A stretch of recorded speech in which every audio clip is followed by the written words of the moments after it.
A Globo produziu, na verdade foi uma produção bem equilibrada entre minisséries adaptadas e não adaptadas, né? A gente teve aí em torno de 32 a 33 minisséries, passando um pouquinho de 2010, né, que foi até o recorte da pesquisa. E então a gente teve um número bem equilibrado, levando em consideração que a gente teve em torno de 65 minisséries ao todo. Então a gente vê que a Rede Globo investiu, né, de forma equilibrada nesse tipo de produção. A questão da importância eu vejo como uma forma, primeiro, de alavancar realmente a vendagem de livros, né? Isso para o mercado literário é fantástico, porque a gente percebe com os dados que realmente nós tivemos aí livros de autores nem sempre tão conhecidos que por conta das minisséries estarem no ar, a vendagem de livros foi impressionante. A gente tem aí, por exemplo, um exemplo clássico que a gente sempre lembra é A Casa das Sete Mulheres.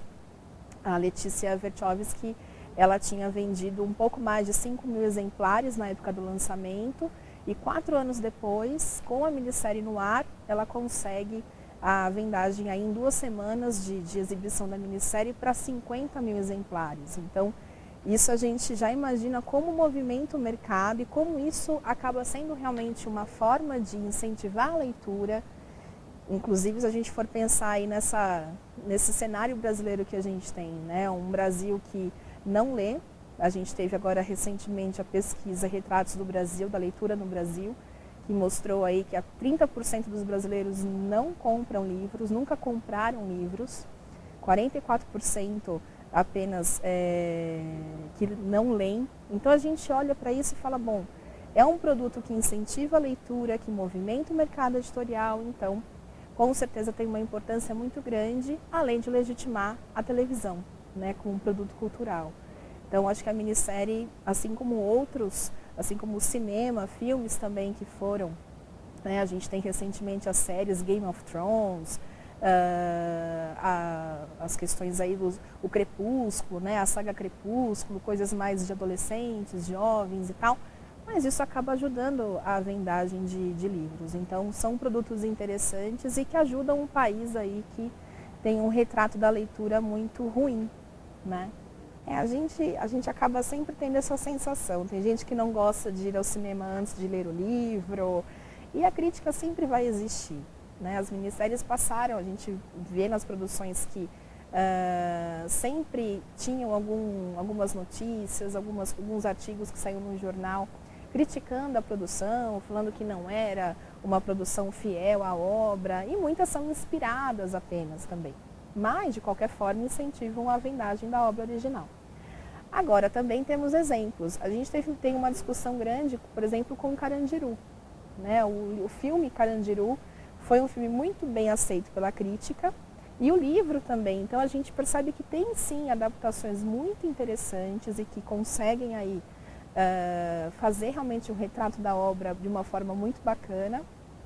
E no caso das minisséries também, outro exemplo é o Memorial de Maria Moura, da Raquel de Queiroz, que também foi uma mega produção da Rede Globo e que conseguiu trazer muitos elementos do livro de uma forma muito realista, muito fiel.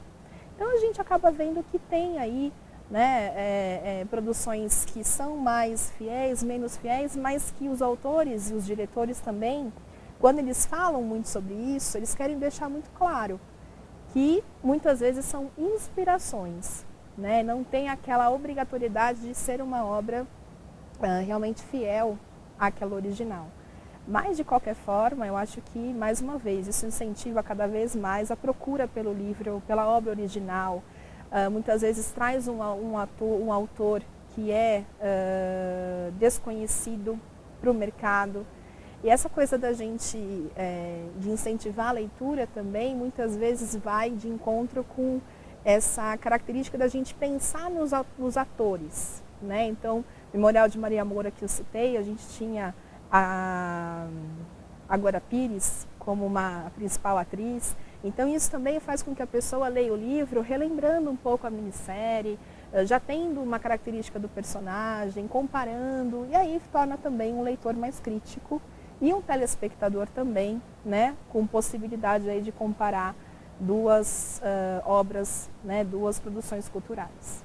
A minissérie vem para a Rede Globo no início da década de 80. Em 82 a gente tem a primeira minissérie e com um pé ainda naquele jeito muito real de ser. Até então nós só tínhamos as telenovelas nos horários que a gente tem hoje, 6, 7 e 8 da noite, hoje 9, né? Mas nós tínhamos as novelas das 10 horas, que eram novelas também um pouco mais pesadas e que traziam muitas vezes algumas obras literárias também. A gente tinha também um teleteatro, que acabava adaptando algumas obras literárias. E aí vem a minissérie. A minissérie surge como uma forma realmente de fazer um produto com mais qualidade, com mais atenção e não tão preso à audiência. Quando a minissérie vai para o ar, ela já vai praticamente pronta, né? Não existe aquela coisa da novela de você ir alterando conforme a audiência e você vai mexendo na história também conforme a audiência. A minissérie ela vai pronta para a televisão já, com começo, meio e fim. E aí torna também aquele diretor, aquele escritor, muitas vezes, um pouco mais livre, um pouco mais leve. E as produções também começaram a ficar um pouco mais enriquecidas nas questões de fotografia, mesmo de produção de televisão de uma forma geral, né? A gente percebe, por exemplo, Anarquista, Graças a Deus, da Zélia Gattai, por exemplo, que foi a primeira adaptação literária para a TV, uma grande produção. Foi elogiada no exterior, então abriu-se um espaço para se fazer algo melhor, que nasceu do folhetim, mas que tem ali uma certa liberdade para se trabalhar, abre um espaço para se produzir algo menor, num tempo, né, de exposição menor, mas que a gente possa, né, que poderia ali ser um espaço para se fazer algo com mais qualidade, com mais atenção. E talvez seja por isso que a gente vê aí metade das produções com origem na literatura, né? Uma forma realmente de legitimar tanto a minissérie quanto a televisão em si. E acho que é por isso que a gente vê aí a filha mais inteligente da novela, né? Ela é mais elaborada, tem um pé na literatura, ela acaba sendo uma obra que, obviamente, custa mais caro. Para a televisão, isso, a Rede Globo várias vezes aí já afirmou isso, né? A gente tem um investimento muito maior em minissérie e um retorno menor comparado à novela, né? A telenovela ela dura ali na televisão meses, patrocinadores e a possibilidade de você mudar o fim, mudar ali o final da história, o meio da história para adaptar a audiência, e a minissérie já não. Nem sempre ela se paga, mas acaba sendo uma maneira de legitimar, acaba sendo uma maneira de tornar realmente aquele produto e quem a produz com mais valor perante o telespectador, né? No começo da minissérie, ela era ainda muito pautada naquelas séries que nós tínhamos.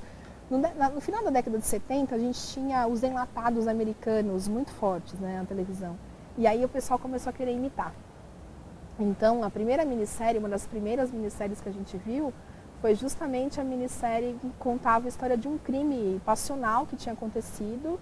E aquilo foi, imagina, né, um absurdo e tal, aquela coisa da discussão do crime e tudo mais. Então, mas isso era herança já daquela fama dos seriados americanos, os enlatados, né, que a gente chamava, enlatados americanos. E aí a gente percebe que no começo as minisséries tinham mais essa herança, né, esse resquício. Depois é que a gente vê que a adaptação vem com tudo.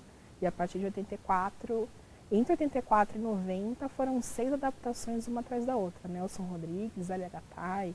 Então a gente vê que foi realmente um investimento alto. Aí na década de 90, aí sim, as grandes produções, né? Que a gente tem Média Maria depois, em 2000 e tal. Então só foi aumentando o número de produções e engraçado que por mais que tenha sido equilibrado o número de minisséries adaptadas ou não, as pessoas recordam muito mais, parece, das minisséries que foram adaptadas do que as que não foram adaptadas. Não sei se é por conta, né? Isso teria que a gente pesquisar, mas talvez por conta dessa divulgação excessiva em cima da obra, por conta da vendagem de livros. O livro da Letícia ficou 70 semanas em primeiro lugar, né? No top 5 ali. O livro da Raquel de Queiroz ficou em torno de 20 semanas como um dos 5 mais vendidos. Então isso também acaba fazendo com que a gente relembre da minissérie mais tempo. Fora os roteiros também que já foram publicados. Então a gente tinha Mad Maria, foi publicado o roteiro da minissérie como livro. Então, num país que não lê, qualquer incentivo que a gente tiver, ele é bem-vindo. Então, o meio de comunicação de massa, a gente precisa pensar que ele é capaz, sim, de fazer com que a venda de livros aumente, que a leitura aumente. E eu vejo os meus sobrinhos, por exemplo, né, lendo Saga Crepúsculo, lendo Game of Thrones, é muito legal, né? Então, né, por mais que sejam obras, às vezes, não é um clássico da literatura, mas que a partir daquilo se encontra a paixão pela leitura, né? Para que a gente consiga realmente ver que é muito bacana, a gente encontra uma história, a gente entra numa história, viaja nela. Então, nesse cenário brasileiro é bom a gente ter esse tipo de produção. É uma pena que a gente tem visto aí uma queda. A Rede Globo não tem investido como investia antes. É caro, né? O horário também da minissérie é um problema para a Rede Globo, porque a gente percebia, por exemplo, se a minissérie passava de terça a sexta, a quarta-feira era um problema, porque tem jogo de futebol. A audiência do futebol não é a mesma da minissérie. E aí a pessoa troca de canal e não volta. Então isso era uma coisa muito problemática. E quando que você passa a minissérie? Então a gente passa em janeiro que não tem Campeonato Brasileiro, por exemplo. Mas será que a audiência também estará lá para ver? É férias? Como que a gente articula tudo isso, né? Então, sempre foi um problema por conta de investimento, por conta de audiência. Mas é um produto que legitima a televisão, né? E ajuda esse cenário catastrófico da leitura, né? Infelizmente.